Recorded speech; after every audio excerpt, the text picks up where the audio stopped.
আসসালামু আলাইকুম। মনোহরা ড্রয়িং চ্যানেলে তোমাদের স্বাগতম। আজ আমরা আঁকতে চলেছি একটি বাটারফ্লাই। এই দেখো, আমি কিন্তু প্রথমে বাটারফ্লাইটির বা প্রজাপতিটির মাথাটি এঁকে নিলাম এবং এর শরীরটি এঁকে নিচ্ছি। দেখো, আমি কিন্তু তোমাদের স্টেপ বাই স্টেপ দেখানোর চেষ্টা করছি, এই জন্য একটু আঁকার পর কিন্তু আমি হাতটি সরিয়ে নিচ্ছি তোমাদের দেখানোর জন্য। এই দেখো, এবার কিন্তু একটু বাঁকা করে নিয়ে আমরা প্রজাপতির ডানাগুলো এঁকে নেব। এই যে দুইটি ডানা সুন্দর করে ভাঁজ ভাঁজ করে এই যে এঁকে নিচ্ছি। এই যে একটি ডানা আঁকা শেষ, এখন কিন্তু অপর সাইডের ডানাটি আমরা এঁকে নেব।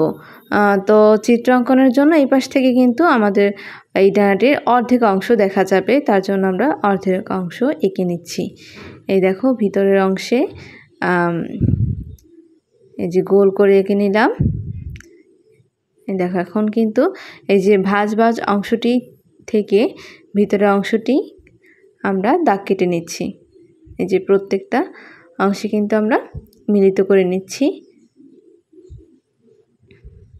তো আমি কিন্তু এখানে সাইন পেন ব্যবহার করেছি, তোমরা চাইলে অবশ্যই কিন্তু পেন্সিলের মাধ্যমে এঁকে নিয়ে তারপর সাইন পেন দিয়ে বর্ডার করবে, তাহলে তোমাদের চিত্রটি দেখতেও সুন্দর লাগবে।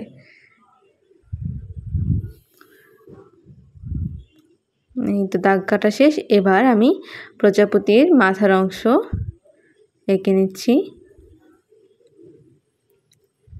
এই যে গোল করে ভাঁজ করে নিলাম।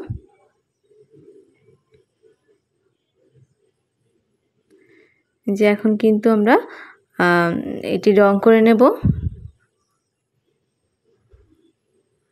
তো আগে এখানে দুটি আমি লাভ শেপ এঁকে নিলাম এবং এখানে আমি কিন্তু ভিতরের অংশে নীল রং করে নিচ্ছি।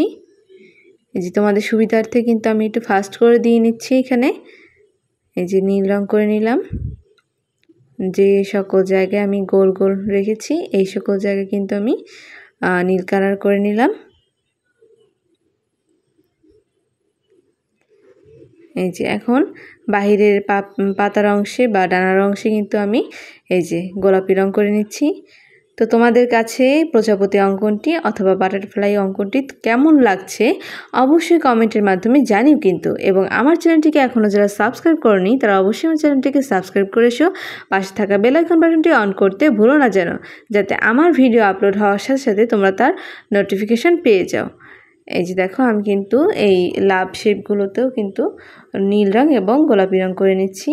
এবং প্রজাপতির ইংলিশ হচ্ছে বাটারফ্লাই, তো আমি এখানে ইংলিশে বাটারফ্লাইটি লিখে নিচ্ছি। এই দেখো, প্রথমে নীল রঙের মাধ্যমে এঁকে নিচ্ছি, তারপরে উপর থেকে গোলাপি রং দিয়ে নেব।